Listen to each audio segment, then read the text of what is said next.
So welcome to our 7th Bridges webinar. If it's your first time, then you're very, very welcome. If you've come to a few of our other ones, we hope you will find this one useful. This time we'll be looking at reflections on patient-professional interactions and remote working and how that's similar but different. And I'm really thrilled that Debs and Arnie, who did our Bridges webinar number 3 on the permeable practitioner, have agreed to come back by popular demand.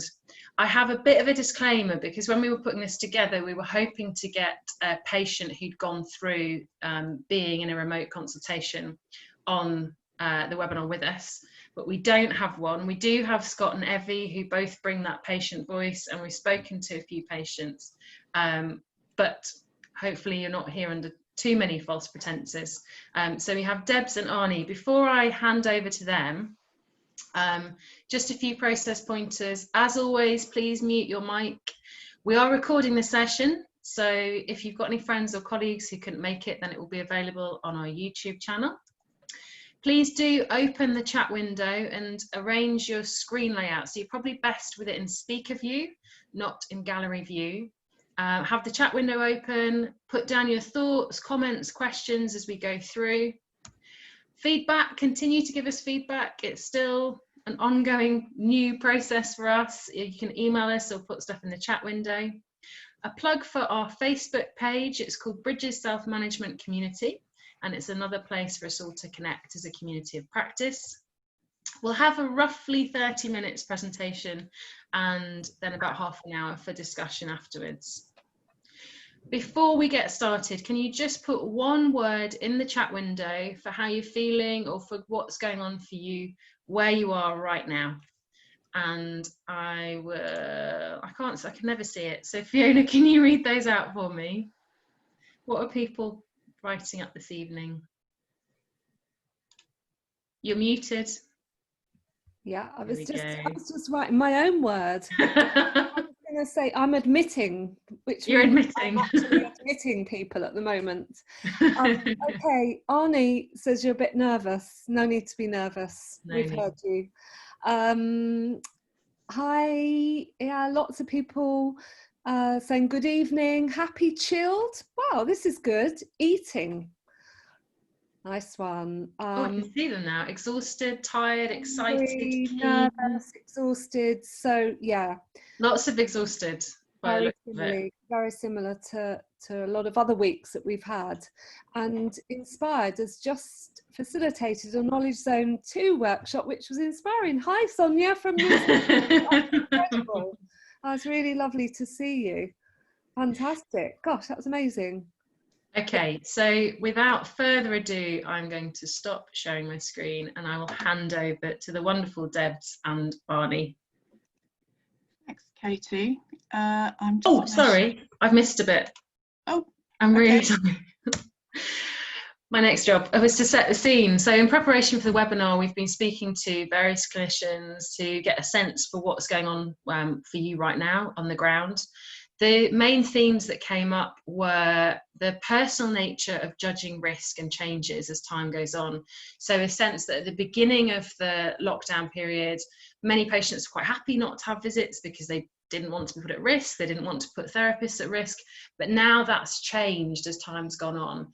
And the judgment that people are making is very personal, and also therapists themselves, their assessment and judgment of risk of going to visit people is also different from person to person. Risk came up so much when I was talking to clinicians, lots of anxiety around missing something and a kind of a bit of guilt about this tendency to fall back into quite tick box assessments because you're not picking up those cues that you would normally kind of absorb when you go and see someone in person. Issues with technology, so lots of changes in what is allowed, what isn't allowed, problems with Wi-Fi. My Wi-Fi cut out on Monday, utterly lost without it. Lack of joint working. So whereas you may have had joint sessions that just cropped up kind of off the cuff, either for efficiency or to do a nice session together or because of risk. They're just not happening. Some joint sessions seem to be happening, but they have to be thought of in advance. So some of that joint working just isn't happening. The other thing that came up was preparation. And I think preparation probably isn't something that we do very well as clinicians generally. I'm thinking particularly about community work before you go and see a patient. I think sometimes it's really easy to forget that when we go into a clinical situation, we've got all of our experience and we've been in those situations many, many times, and our patients haven't necessarily been. So lots of people were talking to me about how they feel like preparation is important, but it's not really being done that well at the moment, partly because they don't really know what's going on. Processes are still changing week to week, and capacity. Ongoing change fatigue, and that just seems to continue and be really exhausting. And now I will hand over to you. Okay. Let me see if I can get this to work.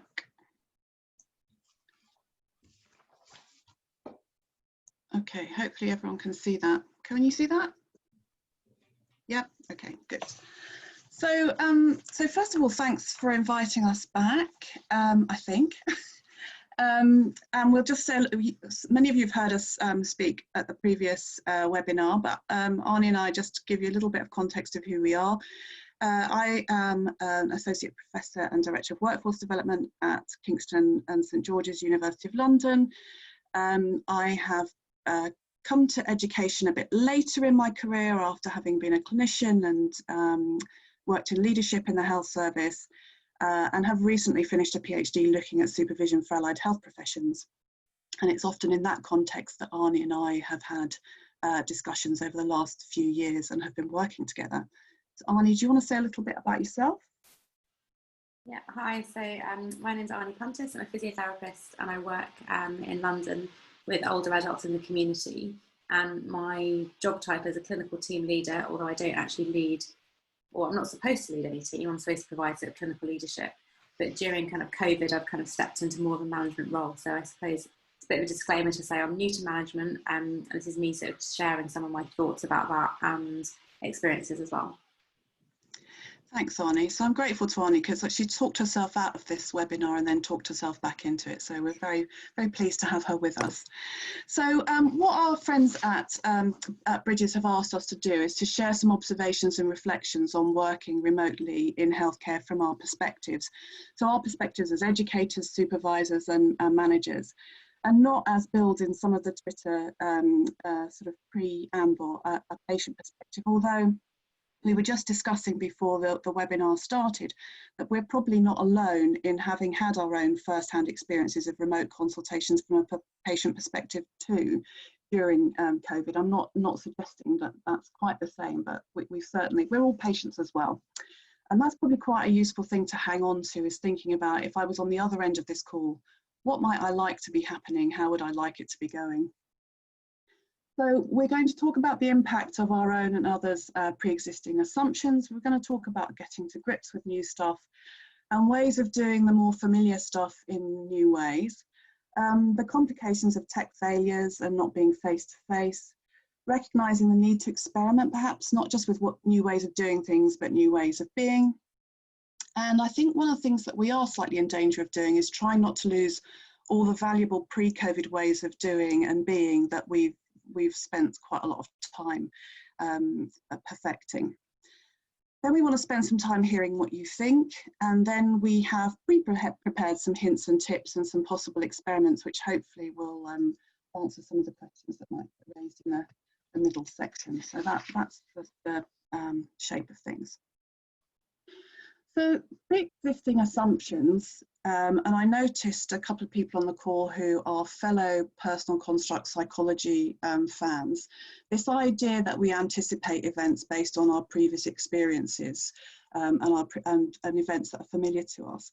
And I think when we found ourselves having to do things in a remote way, we will have had some assumptions about what might or might not work. We might have always been very anti doing things remotely. We might have been asked to do that by our services in the past and thought perhaps patients weren't going to like it.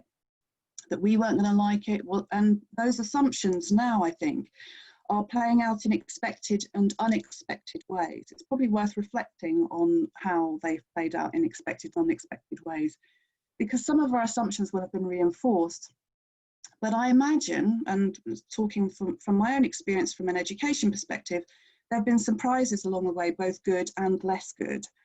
So whether it's finding that some people, both professionals and patients, have preferred a remote appointment, less travel, less fatigue, more flexibility to pick times to suit the patient, that's certainly a conversation I was having with a colleague who works in chronic fatigue services, who said, actually, this has been working really well for our client group, for our patient group.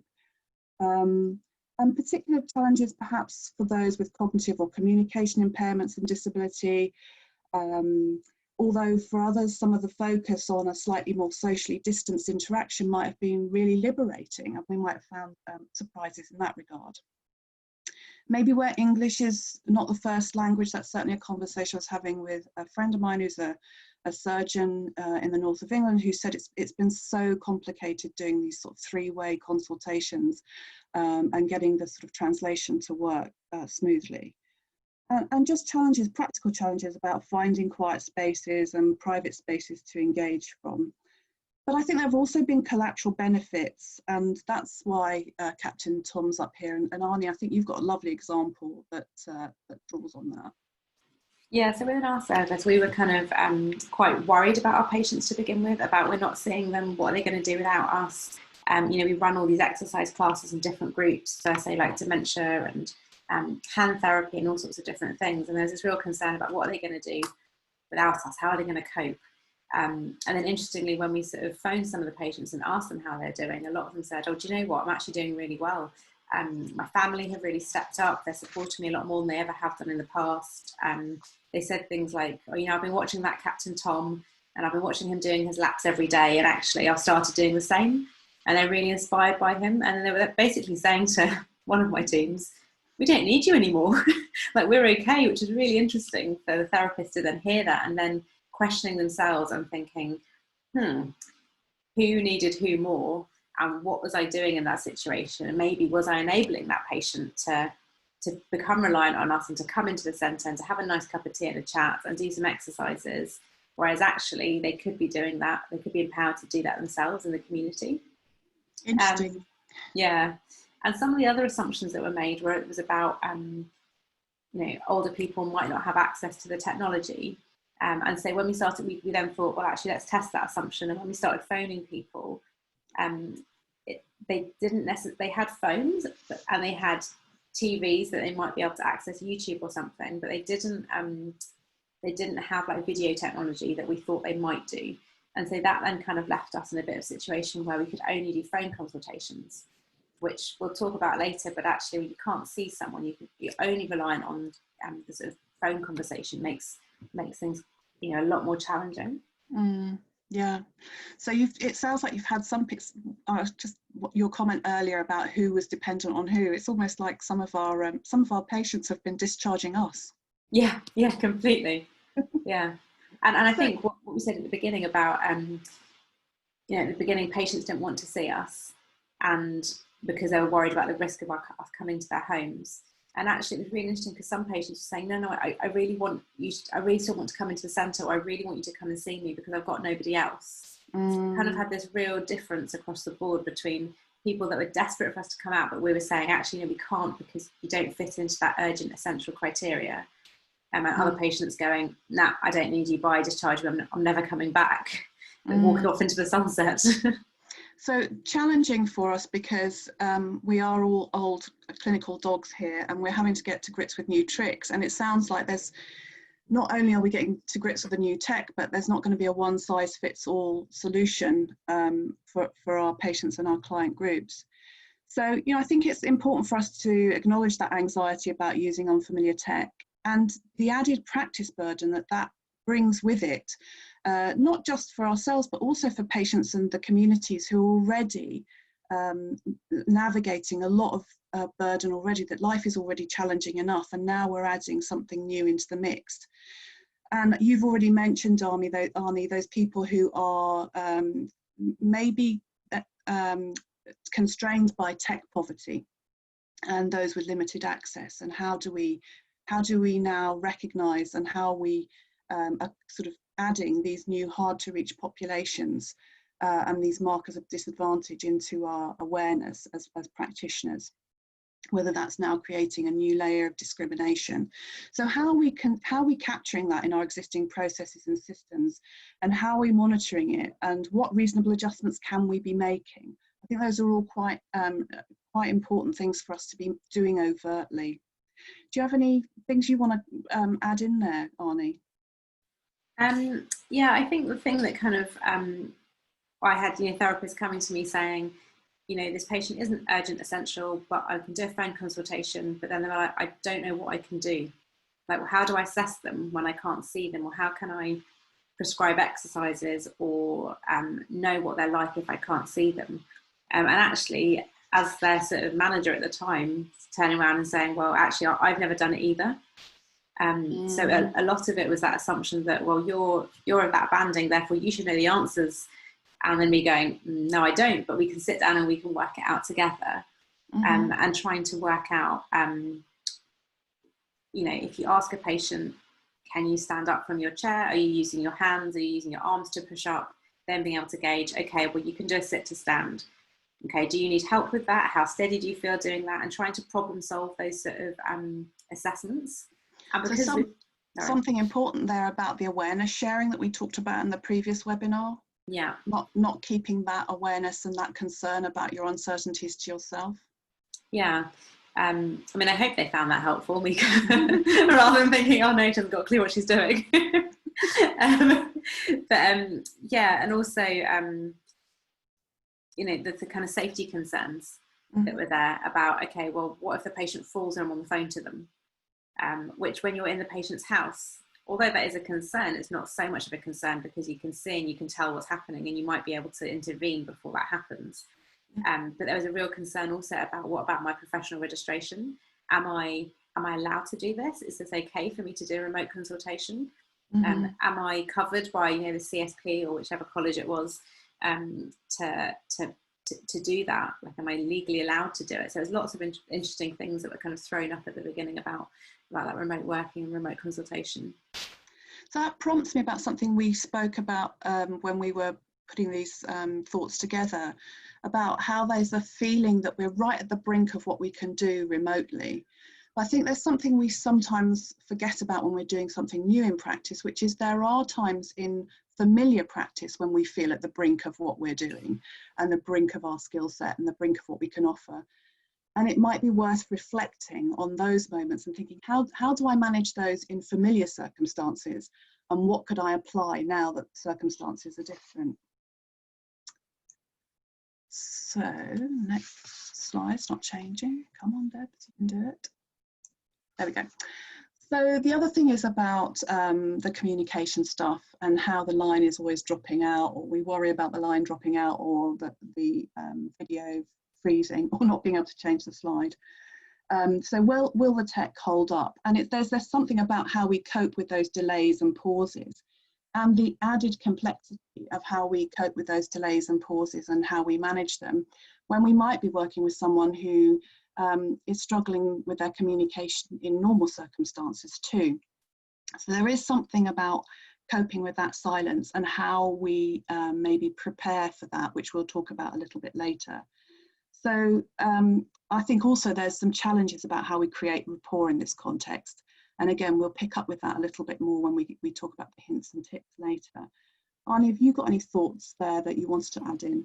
Yeah, I think that I sort of reflected on was actually when we go out into a patient's environment, we're picking up these clues without even realising it.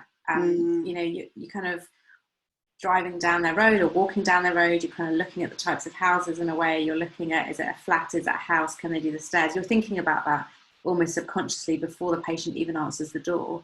Then when they answer the door, are they answering the door? Is it a carer? Is it a family member?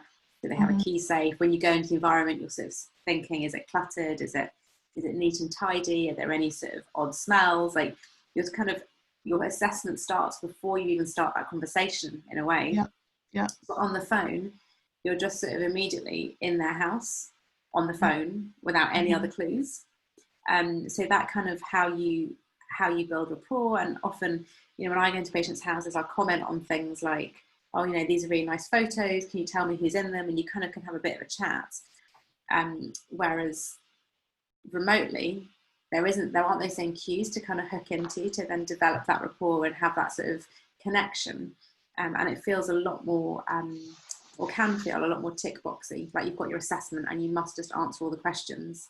Whereas in real life, you know, when you're out face to face with a patient, you can kind of, I find it easier to navigate a conversation than I would on the telephone.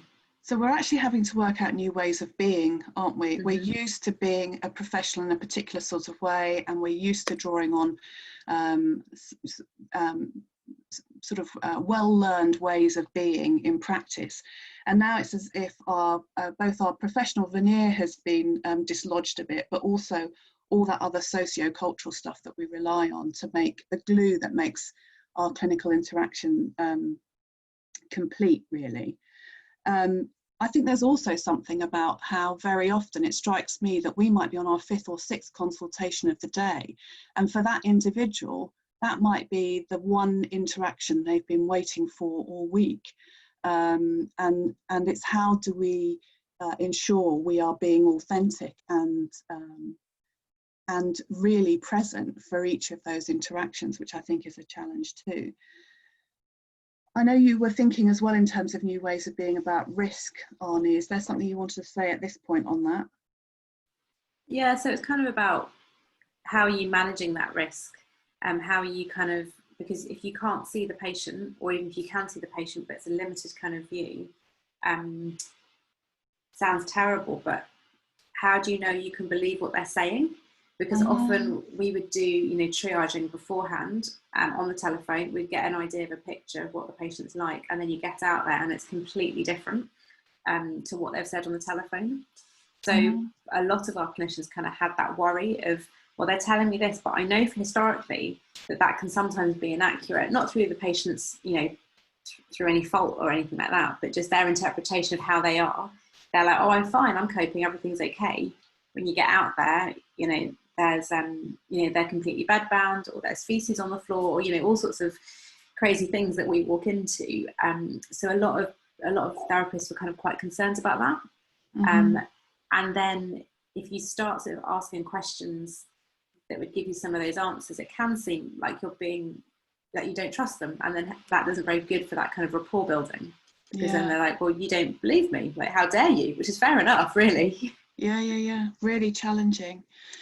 So I think that maybe brings us to this idea of not throwing the baby out with the bathwater, because I think there are lots of things that we have in the last couple of decades. I think as healthcare professionals, we don't always manage it, I would say, but we have tried to be more person-centered and focused on the person who we're there to support and to guide.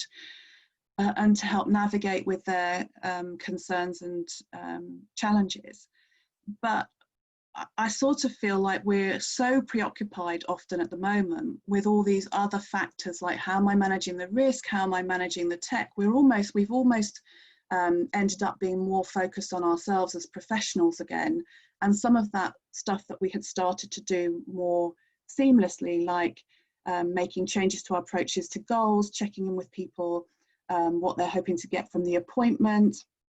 Like I said, remembering it might be our 5th consultation of the day, but it's their really important moment with us. I think we're in risk perhaps of losing sight of some of those things that we've paid more attention to in recent years. I know you've got some tips about some of the things you've talked about with your team around how to pay attention to some of that stuff and how to keep the interaction live and vibrant. Do you want to say anything about that, Arnie, now?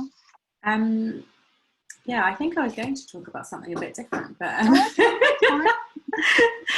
so I was going to mention how when you're working in the community, or when you're, you know, out and about, you kind of have that processing time. So you kind of see a patient, you leave their house, and you have, you know, I don't know, 15 minutes in between each patient where you're kind of traveling there. And actually, for me as a therapist, and also for my team, we're sort of processing things. We're letting them kind of seep in. We're kind of mulling them over. We're reflecting. We're kind of thinking about it, and then we go to see the next patient. So you've kind of had that time to kind of almost internally debrief, unwind, and process things. But when you're doing remote consultations, you can be going from one straight into another. And therefore you can kind of lose that a little bit. So actually within our team, we don't have back-to-back phone appointments, which is probably not very efficient, but it kind of means that actually after that, you've got more time to kind of think, to write your notes, to actually kind of process before you then go into the next consultation, which can help. But thinking about that, not throwing the baby out with the bathwater, I only recently kind of realised that, you know, we're not doing as much joint sessions or kind of like peer learning in that same way that we would have done previously. And it only really came to light when I was then thinking about students, and actually we're trying to offer these kind of remote placements, which I'm sure everybody is doing, these kind of virtual placements, and then thinking, oh, hang on a minute, we do that, we're trying to get students in on that, but we're not getting each other, and we're not doing supervision where you would have had your senior come in on a session with you.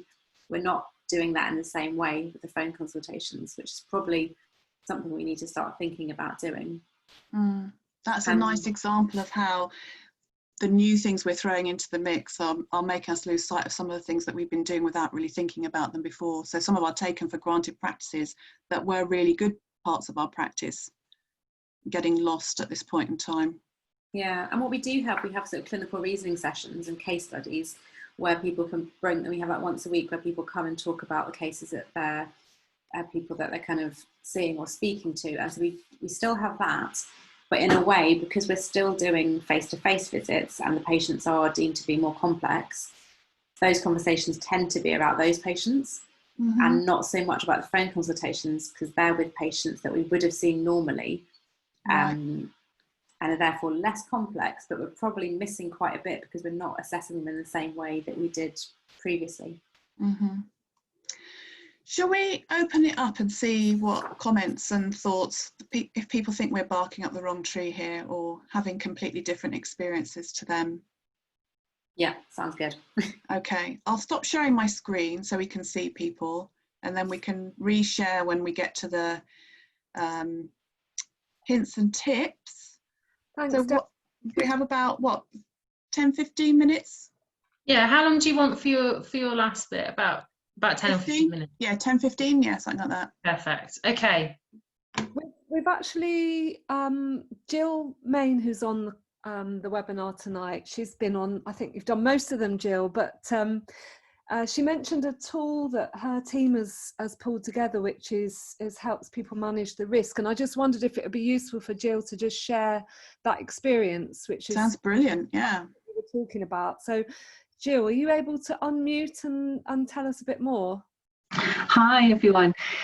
Yeah, I think the risk element was massive for our team, and I think probably like all health professionals, we kind of went into that panic really quite early on, and everything had to be telehealth, and we couldn't go and see any patients, and I think we quickly realised that wasn't either right for all the people that we were working with, or indeed sometimes even safe. And certainly for speech and language therapists, the risk of doing a telehealth practice with dysphagia is massive. And the thought of someone choking and not having help at the other end, 60 miles away, 100 miles away, on another island sometimes for some of my teams, was just too horrific to sleep with. So we thought, what do we need to do? Because we're pretty good at the what, like that's what we're great at, isn't it? But we're maybe not always so good at the how, and we hadn't really thought through the why. So we spent quite a lot of time with my team leads thinking about putting together a document that we've kind of called levels of intervention for now. And it's a work in progress. It's not finished, but well, it is finished in a first draft, but it will keep evolving, I'm pretty sure, that tries to pull apart some of that rationale around when should we go and do a face-to-face, when is it right to do that, and looking alongside some RCSLT guidance, HCPC guidance and other evidence, when is it right to maybe step up and down to do a collaborative intervention, to do a video telehealth, and when to do telephone. And that's really, really helped our teams with their sort of out loud thinking. and doing that alongside their dynamic risk assessment, exactly in the situations that you're talking about when they're not sure that they've got all the right information and how to apply that quickly. And the team leads have loved it because they've been able to really have that rich case discussion and make sure that they're doing the right thing for all the clients that are coming through. And the more junior members of staff have loved it because they felt like they're really doing the right thing. So that sounds really great. Jill, have you had conversations with your team about acknowledging that we manage risk ordinarily as well? It's like it's kind of magnified it for us at the moment because the context different. Yeah, we've had loads of conversations around trying to not normalize this, because there's nothing normal about where we are, but we do this stuff all day, every day. We're great at it. This is what we do as AHPs, is do this piece of dynamic risk assessment all the time. And I remember when I first went into management, I always find the discussions with the health and safety team really frustrating when they talk about risk assessments, because they'd say things like, you risk assess all the time. When you get to a roundabout, you automatically risk assess left and right before you go. And I say, yeah, but that's because it's so automatic. And then I realised actually it's the same for us as SLTs or physios or anyone else. Our risk assessment is so automatic to us. So breaking it down and making that those judgments really explicit again, so that they became automatic in a new environment, was really helpful. Yeah, and that's where I guess having the levels and having something formal that people can fall back on is really helpful. Yeah, and interestingly, I manage adult and CYP services, and this was done by our adult team because clearly they went into a whole level of panic, more than perhaps CYP services initially, or was different anyway. And our CYP team have now picked that up, and they find it's exactly the same decision-making processes that they're making. So I've now shared it with my OT and physio colleagues, and I think they're looking at that too. How can we just change the rationale and the Royal College or the whoever is their aligned body to look at that and just use different rationale next to it. So really helpful. Thanks for sharing it, Jill. You're welcome. Any other questions? Anyone else got anything to add? I asked something to you both, or to everybody. I was interested when you talked about the sensitivities of not being able to really pick up on the non-verbal cues in the way that you would have done in other ways. And we were on a large Zoom meeting this week with the Dean of our faculty, delivering some quite tricky information to the whole faculty. And when he stopped and said, okay, I'm opening the floor now to questions, there was a real tumbleweed moment where nobody wanted to be the first one to say anything. And what he said was, I'm a psychiatrist, I'm happy with silence. But it actually made me think, actually, when you're with somebody, you maybe give people the opportunity to be silent, to pause. But I'd be interested, for those of you that are doing remote consultations, whether that's actually feels harder, because it feels as if, just like I did just then, just to feel like you need to jump in and say something. I don't know, Debs and Arnie, if you've got any thoughts about that, or if anyone else has. What I was going to say is that on our hints and tips, we talk about preparing, so we'll come to that shortly. But I do think it's probably worth being quite overt about the pauses. So saying up front at the beginning of a consultation, I'm going to, there may be some pauses, and I'm going to allow them to happen because I'm thinking you might need some time to think, or I might need some time to think. So actually you're acknowledging them a bit like the Dean did. He's acknowledging his comfort with the silence.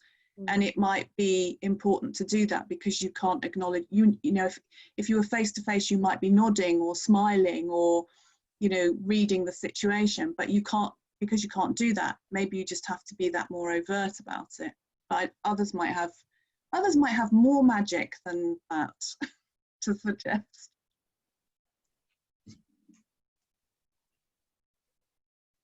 Look at us all comfortable. Everyone's comfortable with the comfortable silence. Perfect. Beautifully illustrated. Can I jump in?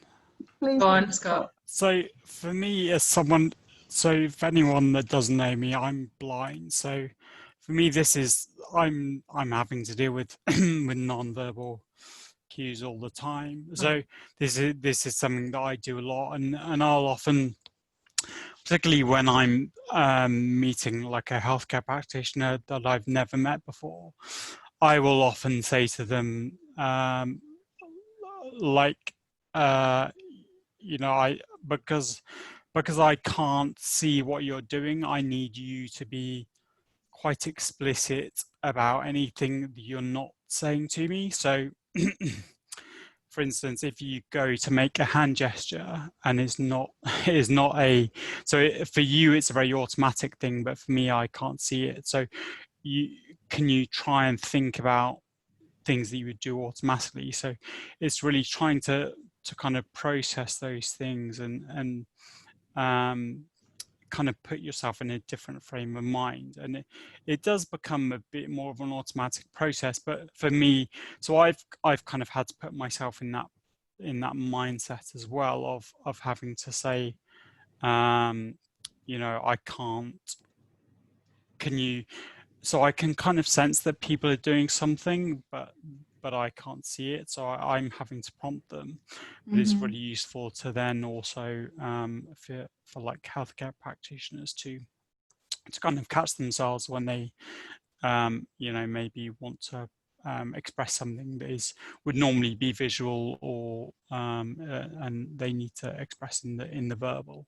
Sure. Is it different, Scott, because you do have this weird sixth sense for knowing when someone's like when we're in the office together, you know, like there's this weird like sixth sense. Is that different when you're talking to people on the phone or doing video? Very different, and it's something that I am, so kind of since coronavirus I've struggled with, but I've probably adapted to a bit quicker than others. But for instance, I had a remote consultation with a consultant the other day, and he was talking about some stuff, and I could clearly tell that he was doing hand gestures, and I was like, I'm really sorry, but you're going to have to explain what you're doing. He was like, oh, I'm sorry, I've been doing these hand gestures for 8 weeks now, or whatever it is, and I can't kick the, you know, I can't kick the habit. I was like, well, even if I'd been in the office with you, it wouldn't be much use to me. But so yeah, those kind of things are really useful. What are your top tips then? Just try and be cognizant of the fact, I think, but just be very explicit at the beginning of the consultation about, you know, this is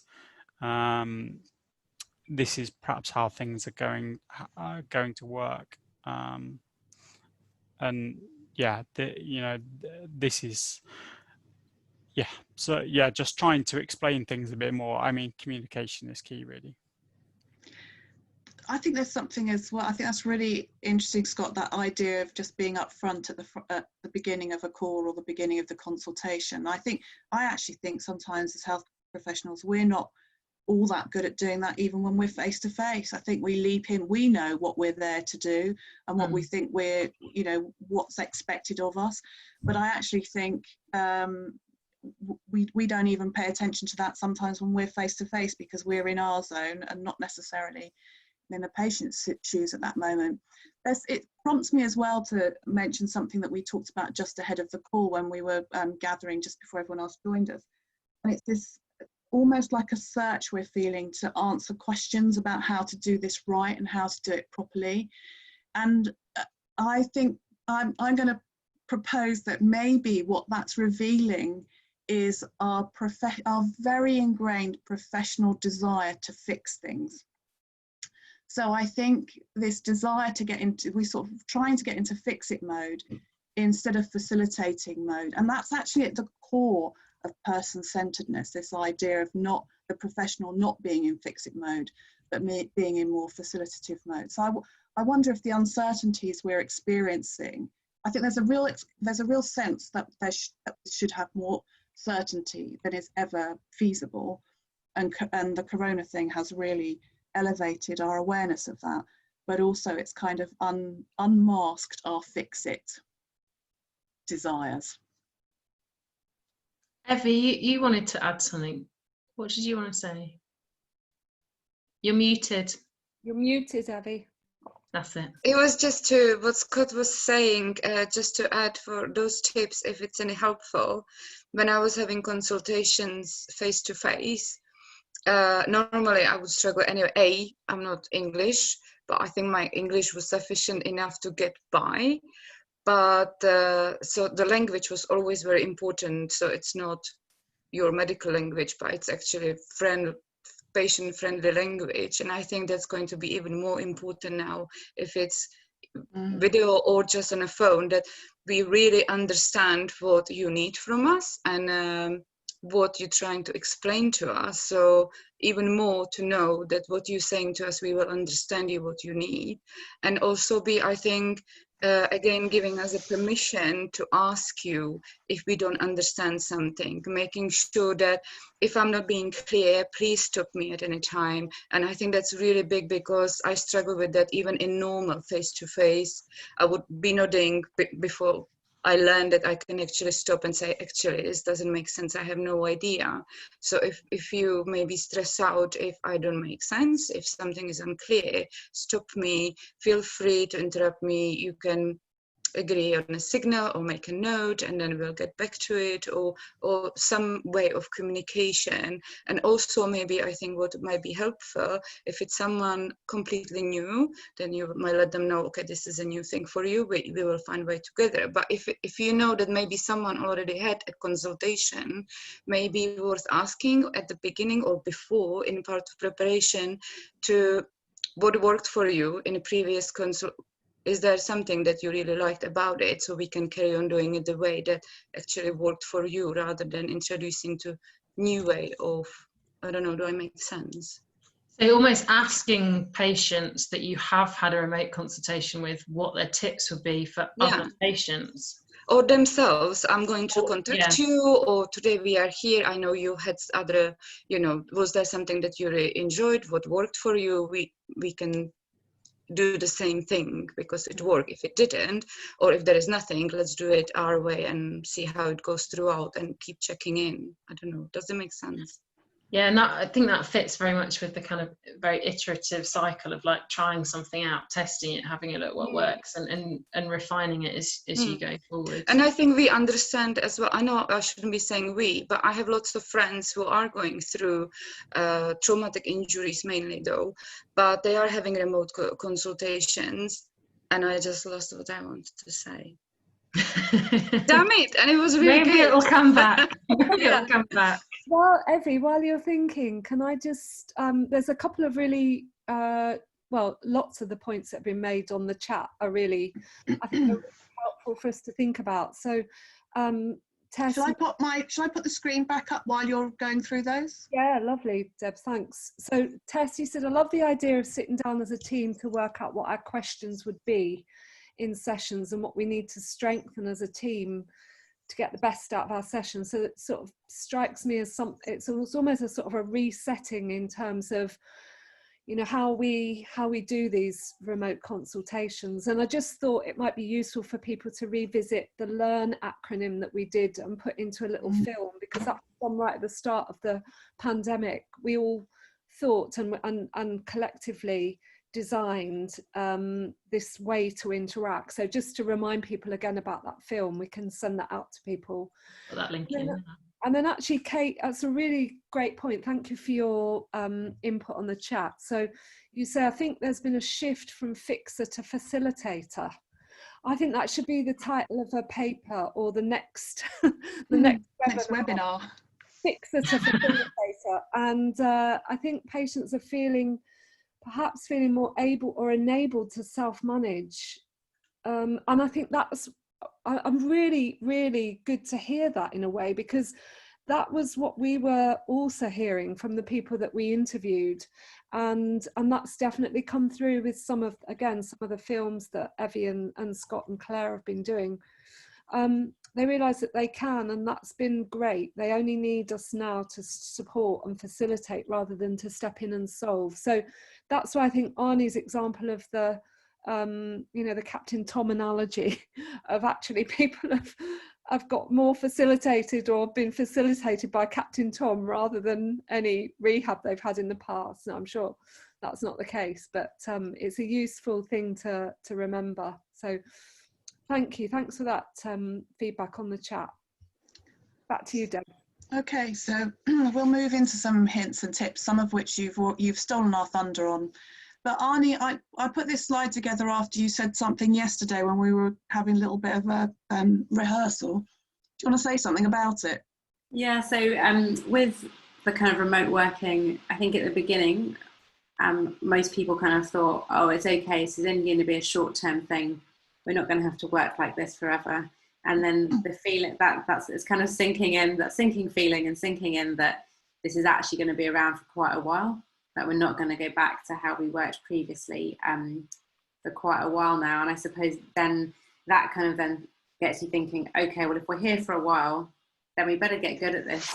Like, we can't just think it's going to be short term, therefore we don't have to worry about it too much, because it's now going to be part of our kind of day-to-day work. Yeah, it's not just a blip. This is now the sort of new reality in a way.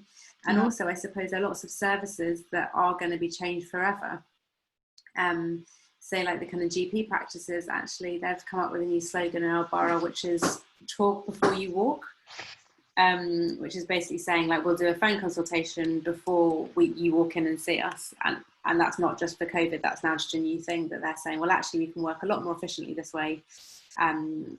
You know, we can just do phone consultations. I mean, you don't have to come into the GP surgery to see us. So I think things are definitely changing, technology is picking up. So therefore, we sort of have to improve what we're doing. It's a real challenge. So that leads us nicely to, if this is not a blip, what are our hints and tips and possible experiments that might help to sustain us through this? So the first one, as I alluded to, is prepare. So I think, you know, take opportunities to provide guidance for remote appointments, what to expect, what will happen in case of tech failure and so on. Let your client or your patient know it's okay to have someone else with them at the end of their call. Have your own protocol prompt sheet that what red flags, you might have new red flags now that were not your red flags before. So you might want to revisit your protocols and prompts and decide what your current markers for risk are, as Jill and her team have done, and she shared with us earlier. Discuss alternatives, including when a face-to-face consultation may be preferred or indeed essential, and what your criteria will be for that. Then the next tip is about establishing, similar sort of thing really, but establishing some expectations at the beginning of each session, as Scott prompted us to think. How long have we got? What will happen if the line drops out? How are you going to signal to me if there is a problem, or I will signal to you? Explain if you're pausing to note something or to look at your notes. And build in checks during the session to see how things are going, to have a break and to have a stretch. None of this is rocket science, I'm afraid, but hopefully stuff that will spark some ideas. Around establishing rapport, I think it's really useful. I'm a big fan of having a few phrases up your sleeve, because when things go wrong, it's quite nice to have some kind of go-to phrases. That's not to sort of make it prescriptive, but you know, things like, I expect you've been thinking about this appointment. What is it that you want to get out of it today? Again, I don't think those are questions we ask often enough under usual circumstances, because we're going in with what we think our priority is for that appointment, or we're making assumptions about what the patient's expectations are and what they want. You know, we've got 35 minutes today. What is your most pressing concern or your pressing priority? Is there anyone else at home with you today? So if you're worrying about risk and you're worrying about that person being on their own, overtly see if they're on their own. And just stuff about, tell me a little bit about what you've been doing today. So all that incidental knowledge gathering, intelligence gathering that Arnie said you would do as you were walking up the path to the door, or up the stairs, or the lift, or in through the door and looking at photographs. Try and find other questions that help you to establish some of that. Oh, have we gone the wrong way? Yeah, we have. Maybe ask things like, what's been the most difficult thing in the last week? And is there anything that went better than expected this week? And if so, how could you have more of that? Again, going back to what Evie and Scott said, please feel free to interrupt me. Let me know how you will do this. And then to kind of check in during the session, we've got 20 minutes left now. How are we doing with covering your main concerns? And this is one that I've stolen directly from my mate who's a breast surgeon up in the Northwest. And this is a question that she uses in her face-to-face and her remote consultations. But I think it's such a great question. And she says, while you have me, is there anything else you'd like to ask me or let me know? Which is just a great question to have at the end of a consultation, I think. So I've stolen that from Maria with absolute, well, with her blessing, I think. So asking questions and testing things out, seeing what works and sharing with each other. So I think we've been maybe holding on to our concerns. Sometimes we've not been working sufficiently as teams because a lot of us are working in different locations and localities. But work together, why not schedule joint sessions? Include approaches to remote working and sharing of problems and resolutions of your problems through your in-service training sessions. Have some show and tell sessions. You know, we're learning. This is creating uncertainty. Uncertainty is a prompt for learning. Use your in-service training sessions to explore some of this stuff. What's working, what's not working. Maybe establish an expert advisory group with a range of stakeholders, people who have experience of being on the end of your remote consultations, and ask them what's worked and what hasn't worked. And also don't forget to draw on the expertise of your IT colleagues. You know, you can't, I think we have a bit of an expectation of ourselves sometimes in health. Again, we're in Fixit mode there, where we think we'll have the answers to absolutely everything. Build in wider checks and audits, so review how the new ways of working are landing.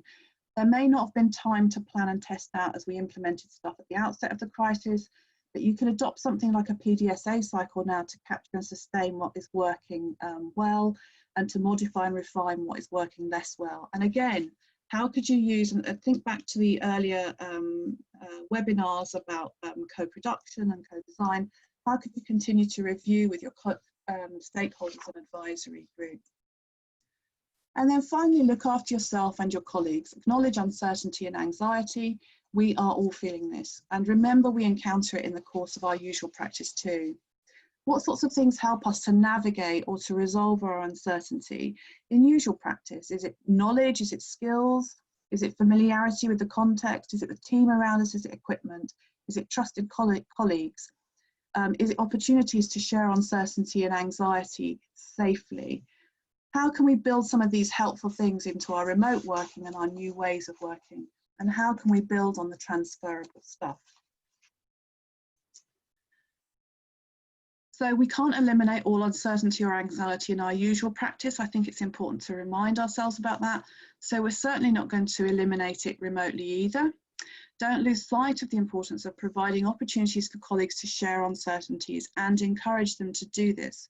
We won't always have the answer, as Arnie pointed out right at the beginning of today's webinar, but by sharing what concerns us, we have a better chance of spotting the things we can and or must resolve to maximise professional and public safety.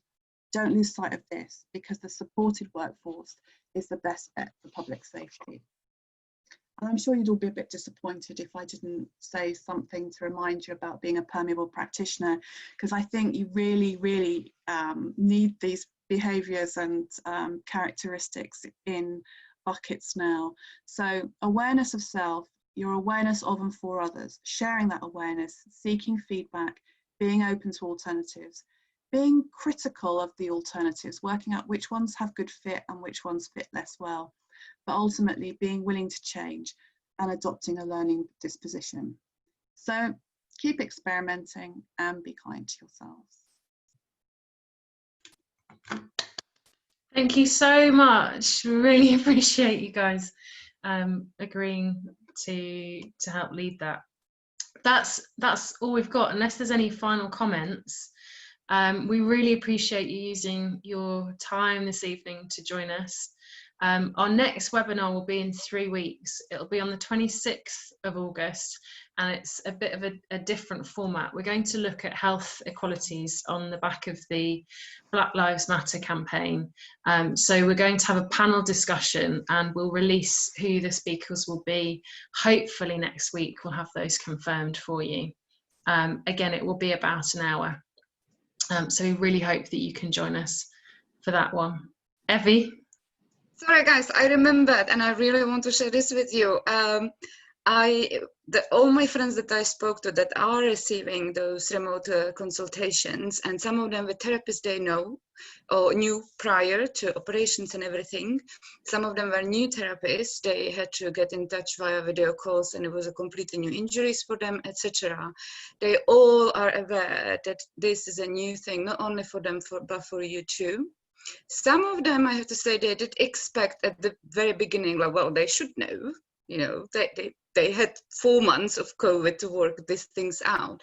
But when actually they spoke with their therapist and their therapists were brave enough to say, actually, this is a new thing for me as well. We're trying this out and let's work together. They said that was the most helpful thing. So acknowledging that actually you are new to it too was really helpful. And most of them actually do know that is a new thing for you too. So a little bit, hopefully, less pressure for you guys. So they know. I know. Always a word of support at the end. It is true. Also, if you have any burning topics, any themes, any issues, any ideas for upcoming webinars, then do get in touch. We would love to hear from you. They always kind of evolve and seem to flow from one to the next, which means we're sometimes a little bit in flux just beforehand and maybe not as polished as we could be at this stage. But we hope that they're still really, really useful for you, and we really value you staying in touch with us and letting us know what's going on with you at the moment where you are. So have a lovely evening, everyone, and we'll hopefully see you in a few weeks' time. Thanks for coming, everybody. Thank you.